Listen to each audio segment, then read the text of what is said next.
Bueno, esta es nuestra segunda enseñanza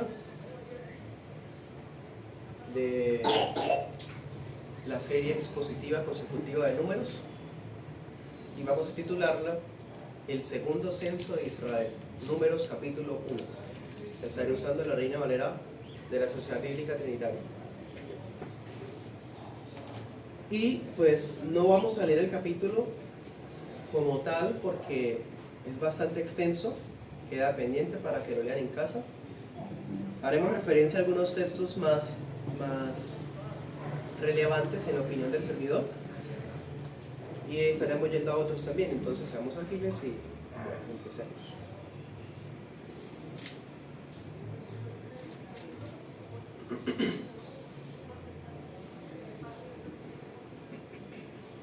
Para este punto de la historia de la redención ya se inauguró el pacto mosaico, es decir, ya tienen las leyes civiles, morales y ceremoniales. Ya el tabernáculo tiene un mes de funcionamiento. Si quieren mírenlo en Éxodo 40:17. Pasa un mes desde que el tabernáculo fue inaugurado, prácticamente unos 20 días desde que los sacerdotes comenzaron el ministerio. Y es en este punto de la historia que el Señor habla a Moisés.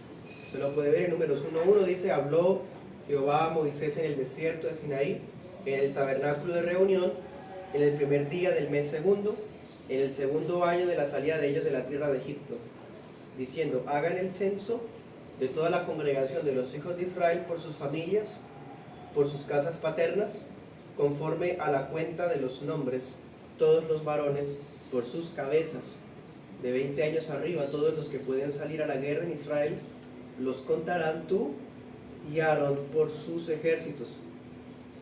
Y estará con ustedes un varón de cada tribu, y cada uno cabeza de la casa de sus padres. Amén. Recordamos en el libro de Génesis, con Jacob, cuando llegaron a Egipto, habían 72 personas, nada más. ¿Sí? Y para este punto de la historia ya son más de 1 millón. Es muy impresionante. Entonces el censo de este capítulo va a darnos la cuenta exacta de cuántos, por lo menos, varones hay.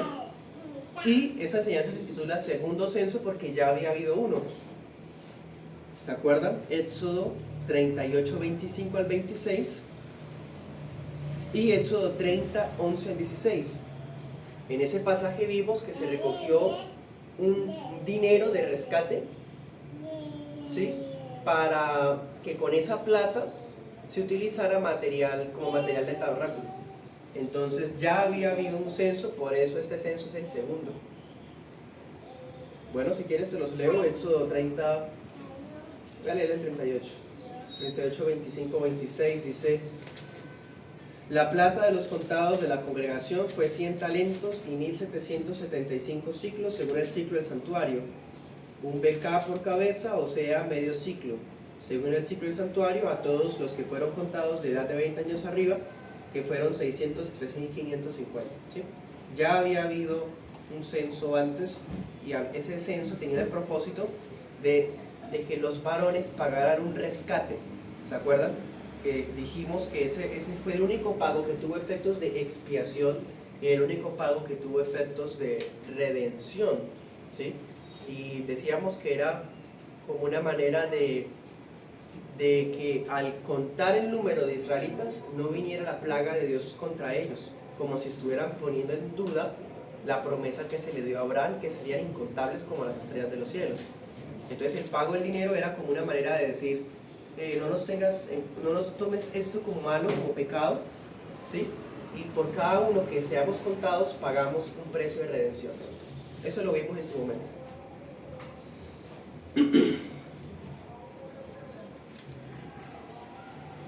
Entonces en esta ocasión, en Números capítulo 1, el libro comienza dándonos los nombres de los hombres de Israel, o por lo menos el número de los hombres que serían aptos para dar batalla en la conquista de la tierra prometida. Como estamos diciendo, se han multiplicado muchísimo, las promesas a Abraham se están cumpliendo, pero solo falta una: la tierra de Canaán. Entonces todo esto son preparativos para ir a tomarla. En este capítulo vemos que el campamento está siendo organizado por primera vez en tribus, y la organización, como veremos un poco más a fondo en el otro capítulo, va a estar organizada alrededor del tabernáculo. Y en el verso 54 dice: e hicieron los hijos de Israel conforme a todas las cosas que mandó Jehová a Moisés, así lo hicieron. El capítulo culmina mostrándonos el pueblo cumpliendo todas las instrucciones que había dado el Señor a Moisés. Eso también es muy significativo, porque démonos cuenta que Números no solamente nos muestra las desobediencias del pueblo, sino también la obediencia. El pueblo no fue, diríamos nosotros popularmente, no fue del todo malo, ¿sí? Bien, vamos a estudiar ese tema en 2 puntos. Primer punto: pasando revista al ejército divino. Y en el segundo punto veremos algunas aplicaciones para hoy. ¿Listos? Primer punto: pasando revista al ejército divino. Números capítulo 1 está dado en términos militares. El censo tenía el propósito de contar cuántos soldados tenía el pueblo de Israel para la pelea. Bueno, así que el capítulo comienza mostrándonos al Señor hablándole a Moisés en el tabernáculo, cuando estaban todavía en el desierto, siendo que habían pasado 2 años y 1 mes desde el Éxodo. Y en el primer oráculo del libro, el Señor le ordena a Moisés hacer un censo de todos los varones. Moisés y Aarón debían hacer ese conteo, y en el versículo 3 nos dice que todos los hombres que iban a ser contados eran los de 20 años para arriba. Dice, los que pueden salir a la guerra. Es decir, en términos modernos podría pensarse que bíblicamente la mayoría de edad en realidad comenzaría a los 20. Y en términos bíblicos, y teniendo en cuenta lo moderno, podríamos ver que aunque todos lleguen a la mayoría de edad, no todos tienen la aptitud para ejercer su ciudadanía, ¿no? Y demás. Entonces aquí vemos, son personas que tienen 20 años, varones, y que puedan salir a la guerra. Versículos 4 y 16. Moisés y Aarón no estaban solos. Es muchísima gente como para que solo 2 hombres cuenten todos. Así que el Señor les permite la colaboración de un hombre principal de cada tribu para que haga el respectivo conteo de cada tribu. O sea, van a buscar a un jefe tribal, a un jefe de, por decir algo, Zabulón o Isaacar, para que él les ayude a contar su propia tribu. ¿Sí? Más fácil. El jefe se supone que conoce a los clanes, a las familias, entonces el conteo iba a ser más fluido. Todos estos hombres, versículo 16, son capitanes. Importante, son capitanes de millares. ¿Sí? Y fueron mencionados por nombre por el Señor mismo para esta tarea del censo. ¿Recuerdan Éxodo 18, 21? El consejo de Jetro. Cuando Jetro le dijo a Moisés, tú no puedes hacer todo solo, necesitas que nombres jefes de 1000, de centenas, de decenas. Bueno, estos jefes son jefes de 1000. O sea, ellos, los que vamos a ver, habrían sido nombrados como jefes luego del consejo de Jetro en Éxodo 18. ¿Sí? O sea, tienen más o menos 1 año ejerciendo las funciones de jueces, sí, jueces y jefes. Veamos quiénes son. Versículos 5 al 15. De la tribu de Rubén estaría con ellos un tal Elisur, hijo de Sedeur. De Simeón, Selumiel, hijo de Zurisadai. Naasón, hijo de Aminadab, de Judá. Natanael, hijo de Suar, de Isaacar, Eliab, hijo de Elón, de Zabulón. La tribu de José estaba distribuida en dos, ¿sí? Ya que Leví no iba a ser contado con ellos, entonces José fue contado como si fuera dos tribus, Efraín y Manasés. Por el lado de Efraín estaba Elisama, hijo de Amiud, y por el lado de Manasés estaba Gamaliel, hijo de Pedasur. De la tribu de Benjamín, Abidán, hijo de Gedeoní, Ahieser, hijo de Amisadai, de la tribu de Dan, Pagiel, hijo de Ocrán, de Aser, Eliasaf, hijo de Deuel, de Gad, y de Neftalí, Ahirá, hijo de Nan. 12 jefes, colaborándole a Moisés y Aarón para hacer el conteo de los israelitas. Bueno, el orden en el que aparecen llama mucho la atención porque dense cuenta: Rubén, Simeón, Judá, Isaacar, Zabulón. Bueno, el orden es el orden de esposas de Jacob, ¿sí? O sea, están ordenados las tribus en orden de los hijos de Lea primero, los hijos de Raquel segundo, los hijos de las esclavas después, ¿sí? Este es el orden. Si quiere puede compararlo con Génesis 29, 31 en adelante.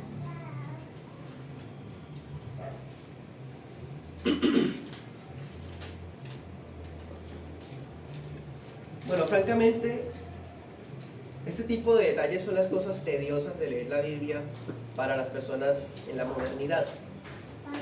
Encontrarnos con nombres, con genealogías y demás a veces es un poco aburridor, y más cuando uno no alcanza a dimensionar la importancia que tienen.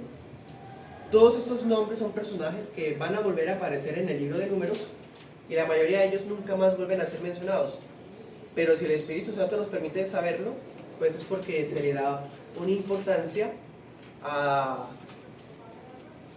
sistema patriarcal de Israel, ¿sí? Ellos pues eran los jefes de las tribus, eran varones, padres de familia, que estaban por encima de todos los demás padres de familia de cada tribu, ¿sí? Se deduce que eran personas ancianas, mayores de edad, literalmente. Y de acuerdo a la descripción de Éxodo, cuando se describió las características de un juez, si quieren leámoslas en Deuteronomio 1.15, que es el texto paralelo de eso. Deuteronomio 1.15 dice: tomé los principales de sus tribus, varones sabios y expertos, y los puse por cabezas sobre ustedes, jefes de miles, jefes de cientos, jefes de 50, jefes de 10, y oficiales de sus tribus, ¿sí? Entonces Deuteronomio resume que estos hombres eran expertos, eran sabios, eran ancianos, ¿sí? Son personas idóneas para las funciones que se les había dado. Sigamos adelante, Números 1, 17 al 19.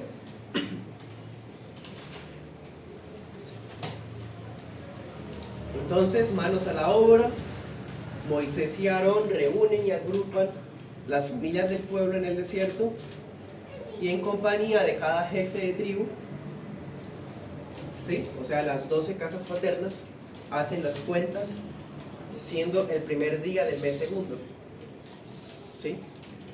Tal como lo había mandado el Señor. Ya pues, las cuentas iban a ser mucho más fáciles porque ya el censo estaba, ¿se acuerdan? Ya estaba hecho. Era prácticamente rectificar que de aquel día a que prácticamente habrían pasado 2 meses por mucho, porque el material se usó para el tabernáculo. Para construir el tabernáculo tiene 1 mes de haber sido levantado. Entonces el censo fue reciente, por mucho habrían pasado 2 o 3 meses quizás, ¿sí? Del último censo. Entonces el conteo iba a ser muy fácil.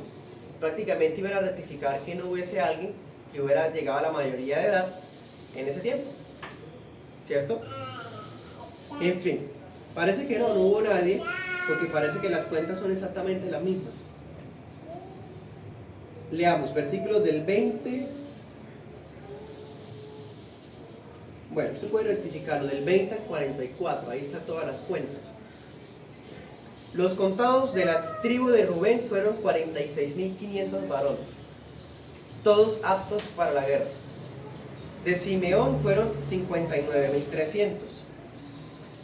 A propósito, es probable que la dificultad de este censo es porque el censo anterior se hizo en términos generales, pero este censo está especificando de las tribus y el número de cada tribu. Bueno, 46.650 de Gad, 74.600 de Judá, es la tribu más grande, 54.400 de Isaacar, 57.400 de Zabulón. Como José fue partido en dos, entonces por el lado de Efraín salieron 40.500 y por el lado de Manasés 32.200. En ese caso, entonces, José es la segunda tribu más grande, si la contáramos como una. 35.400 en Benjamín, 62.700 en Dan, la tercera tribu más grande, 41.500 en Aser, 53.400 en Neftalí, para un total de 603.550. Son cuentas que ya hemos leído antes. Y de hecho usted anota ese texto, Éxodo 12:37, se había hecho un conteo por encima el día que salieron del Éxodo. Dice allá Moisés, salieron unos 600.000 hombres. ¿Sí? Ya aquí en el desierto ya saben cuántos son exactamente.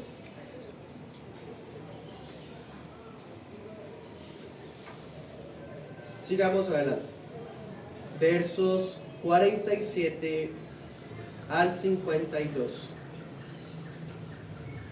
Dice, pero los levitas no fueron contados entre ellos según la tribu de sus padres, porque habló Jehová a Moisés diciendo, solamente no contarás a la tribu de Leví, ni harás el censo de ellos entre los hijos de Israel, mas tú pondrás a los levitas sobre el tabernáculo del testimonio, y sobre todos sus utensilios, y sobre todas las cosas que le pertenecen.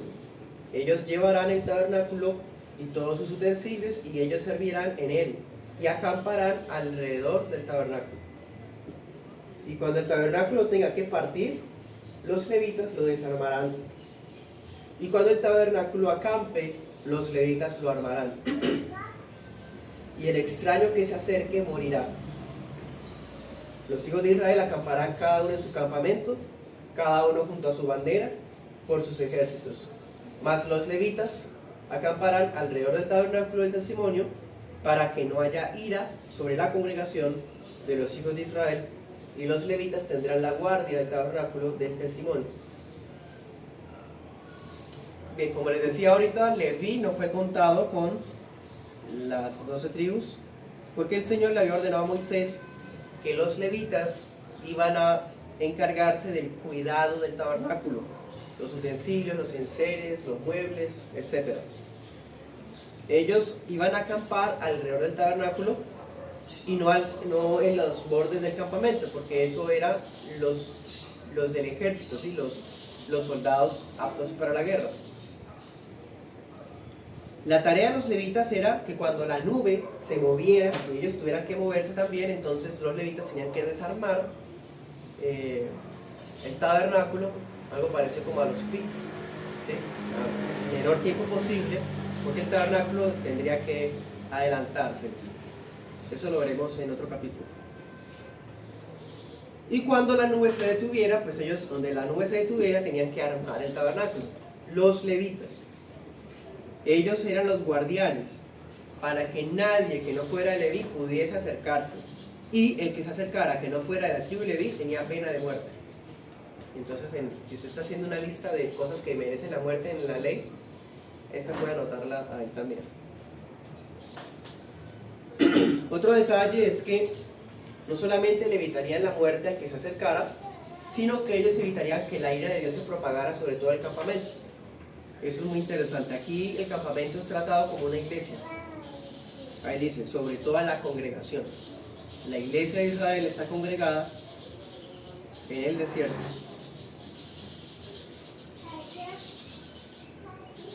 Y por su parte, los demás israelitas acamparían en el campamento de su propia tribu. ¿Se acuerdan? Hace poco vimos, o no recuerdo si alguien fue quien me preguntó, el caso del blasfemo. Eso está en Levítico, ¿no? No, entonces ya lo estudiamos expositivamente. ¿Se acuerdan que el hombre maldijo al Señor? Que era hijo de un extranjero.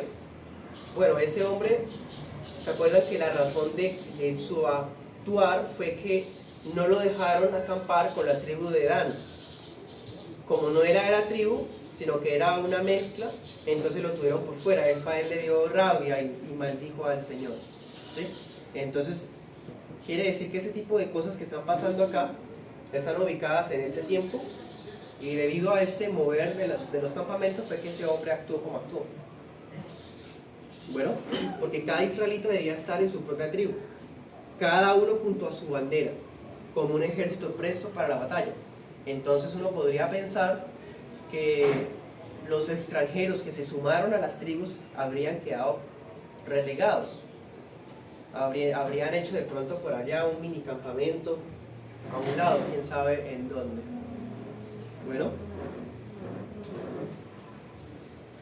Bueno, ya que nos queda tiempo, ¿tienen alguna pregunta?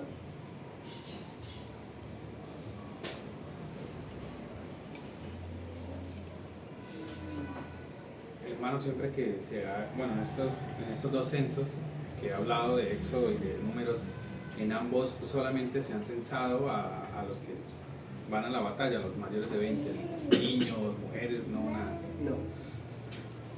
Sí, mujeres y niños no eran contados. Es lo más parecido para nosotros es el tema de la ciudadanía. A partir del siglo pasado la ciudadanía se extendió a las damas. Sin embargo, no fue así sino hasta el siglo pasado, de tal modo que solamente varones de cierta edad hacia adelante eran considerados ciudadanos, pero no visto como los privilegiados, sino más bien visto como los que debían ir a la guerra. Esa es la razón de ser de la ciudadanía realmente. Luego fue que se politizó y demás cosas, ¿no? Pero sí, las mujeres y los niños no están incluidos en los censos. Pastor, ¿cuál es la diferencia, si se quiere, de cuando Moisés hizo este censo a cuando David lo hizo por su cuenta? O sea, no he entendido muy bien el que si él que no lo había dicho Dios que lo hiciera, lo hizo por cuál fue el motivo que David hizo ese censo cuando sabía que podía ser castigado por Dios, a como Moisés lo hizo, pues con la aprobación de Dios, porque era Dios el que le decía lo que le tenía que hacer. ¿Cuál es la diferencia entre ellos? Bien, lo bueno es que ese censo está en dos partes, segunda Samuel 24 y primera Crónicas, ya le confirmo. Primera Crónicas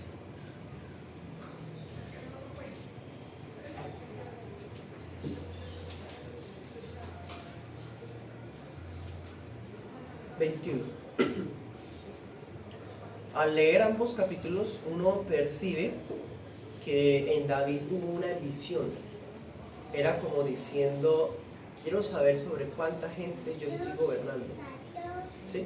Entonces se alcanza a percibir esa actitud. Por otro lado, sí, es verdad, el Señor no le ordenó que hiciera eso. Y por otro lado, si alguien iba a hacer un censo, debía pagar el dinero del rescate, ¿sí? Tal como hicieron los israelitas en Éxodo. Y nada de eso se hizo, o sea, fue algo caprichoso de parte de David. Aun cuando tuvo la advertencia del que le dijo, exactamente, o sea, que no le hiciera. Sí, ahí se muestra que fue obstinado, sí, ahí. Obstinado. Y de hecho él confiesa que actuó neciamente cuando ya viene el juicio.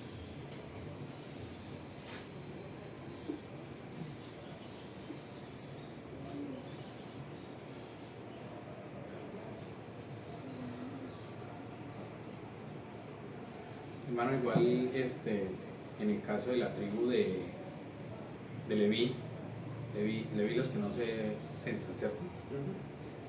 Igual no era, bueno, se me ocurre la pregunta de que fuese necesario saber cuánto eran entre ellos, pues para distribuir las labores de lo del tabernáculo y eso, cuando pues sabemos que ellos eran nómadas en el momento de que tuvieran que irse, como para distribuirse en las labores y todo eso. Sí, eso va a ocurrir en Números 3. Gracias. Porque este censo se concentra en la milicia, ¿sí? Los guerreros, los que van a salir a la guerra alrededor del campamento, de la iglesia, pues.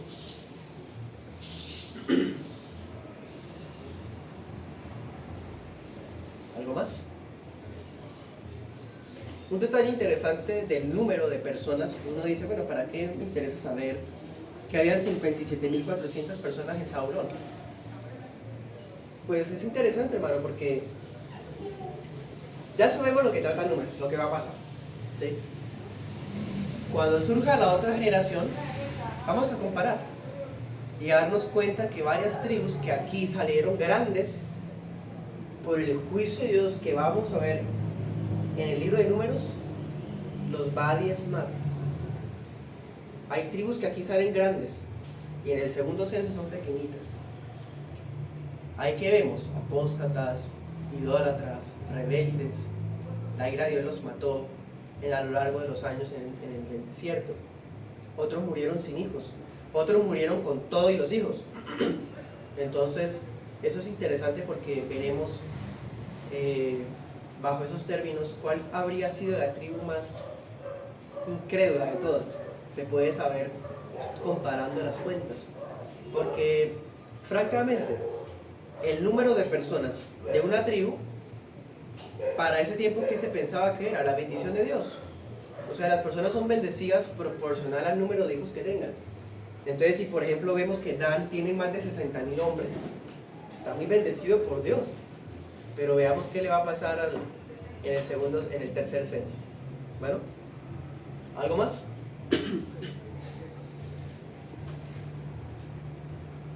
Listo, vamos entonces al segundo punto, las debidas aplicaciones.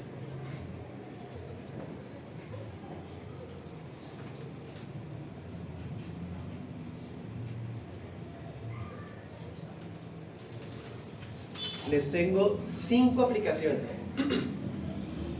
¿Cómo puede uno sacar aplicaciones de este capítulo? Ay, hermano, ojo. La palabra dice que toda la escritura es útil para enseñar, para redarguir, para corregir. Y Números 1 es inspirado por Dios también para eso. Ese es el reto de los servidores, de los ancianos, poder escarbar estas minas y entregar a la iglesia los materiales preciosos. Primera aplicación. Este capítulo nos recuerda la importancia de no subestimar la mención de nombres, números o genealogías en la Biblia. Eso lo decía ahorita. Por un lado, porque ese tipo de detalles son útiles para entender los capítulos que siguen. ¿Sí? Este mismo orden en el que vimos que se hizo el censo va a ser el mismo orden en el que se van a organizar las tribus alrededor de la congregación. Eso va a estar en el capítulo 2. Y otro detalle más interesante aún es que algunos de los jefes mencionados en la lista de los nombrados van a jugar un papel muy importante en la historia. Por lo menos 2. El primero, ¿cómo se llamaba el jefe de Efraín? Busquen.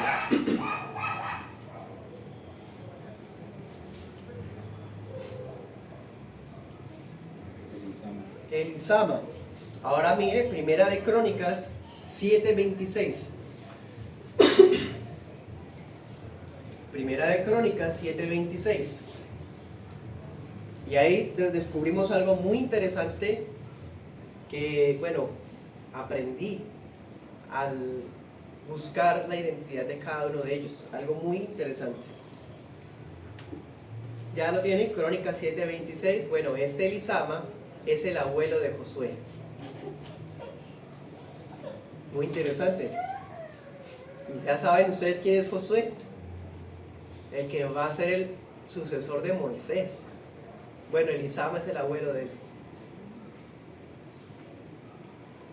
Elisama viene del hebreo Elishama, que significa mi Dios o yo. Hay un detalle de interés. Pero hay uno de los príncipes que aparecen acá, que de hecho es el más importante que todos. ¿Quién piensan de que me estoy refiriendo? De los 12 jefes. ¿Quién es el jefe de Judá? Naasón. Bueno, tenemos varios datos de Naasón. Les cuento. Primero, no solo es el jefe de Judá, él era el cuñado de Aarón. Éxodo 6:23. Era cuñado de Aarón. Interesante. El hijo de Naasón se iba a casar con Rahab, la prostituta que se arrepintió y que se convirtió. Y con ella, el hijo de ella y el hijo de ella que tuvo con el hijo de Naasón es Boz.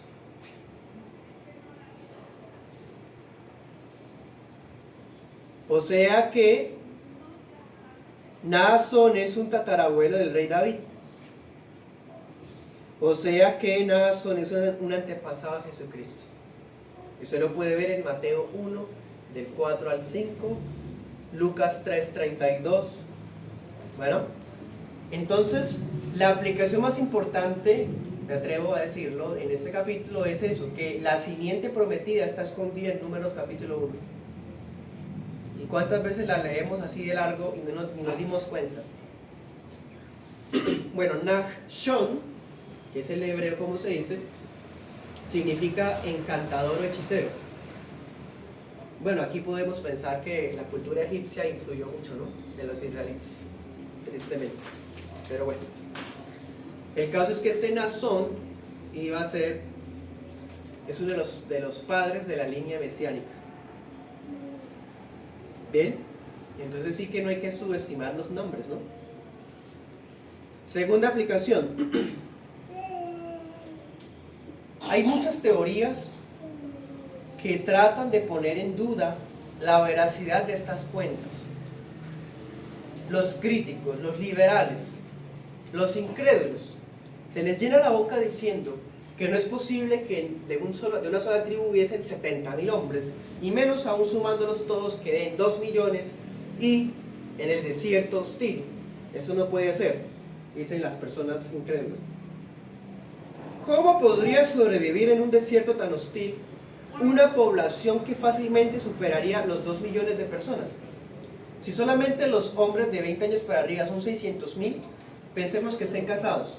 Ahí ya queda 1.200.000. Pensemos que tienen por lo menos un hijo o dos. ¿Cuánto van a ir? Más de 2 millones.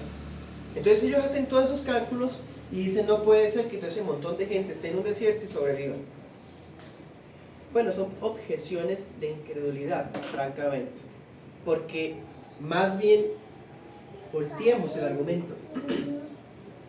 Ese tipo de cuestionamientos, en vez de minar la realidad del registro inspirado, resalta el poder preservador de Dios sobre su pueblo. Dicho de otra manera, entre más grande fuera el número de israelitas, más grande era el cuidado de Dios para ellos. Se requería un cuidado sobrenatural para que más de 2 millones de personas pudiera sobrevivir. Y Números trata de eso, de un Dios todopoderoso que cuidó a esta gran cantidad de personas. ¿Y qué iba a decir Deuteronomio? Que ni siquiera la planta de sus pies se gastó, ni su ropa ni su vestido se desgastó. Dios estuvo preservándolos. Así que el número que aparece acá de contados es veraz.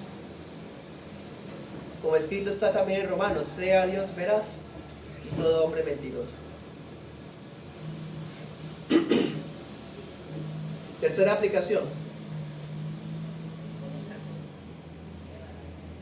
Ya desde el capítulo 1 vemos que Dios es fiel. El Señor fue fiel a su pacto con Abraham. En Génesis 21:12 le había dicho el Señor: en Isaac te será llamada descendencia.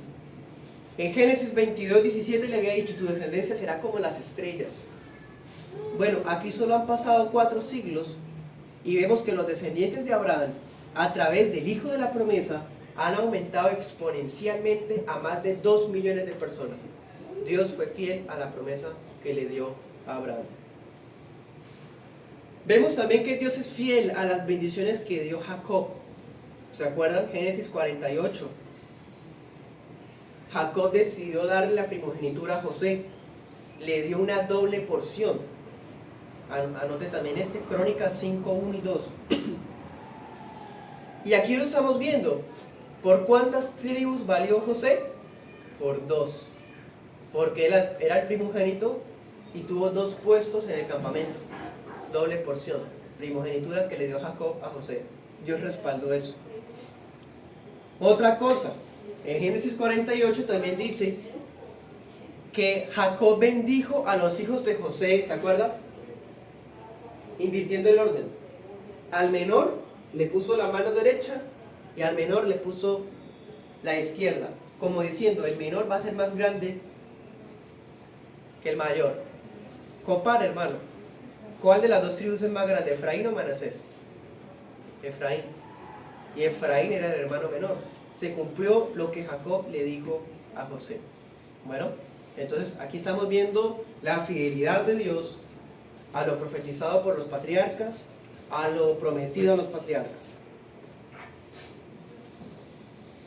Cuarta aplicación. Los israelitas fueron organizados a manera de ejércitos con el fin de prepararlos para la conquista de Canaán, que era la única parte de la promesa de Abraham que no se había cumplido, pero ya estaba a punto de cumplirse. Y saben, este conteo también sirve para mostrarle al lector de cuántos miembros estaba compuesta la iglesia de Israel en el desierto. Números 1 viene siendo como una especie de membresía de la iglesia de Israel. Entonces, en ese sentido, podemos considerar las membresías de nuestras iglesias locales como el número de reservas militares que cuenta el reino de Dios en este mundo.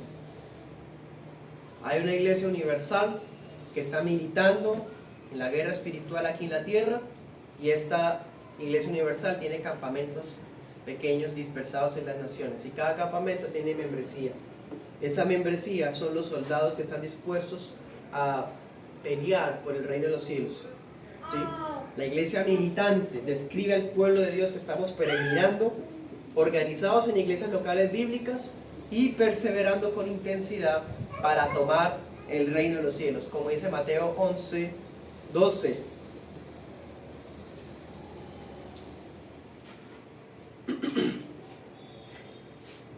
Desde los días de Juan el Bautista hasta ahora, al reino de los cielos se le hace fuerza y los esforzados lo arrebatan.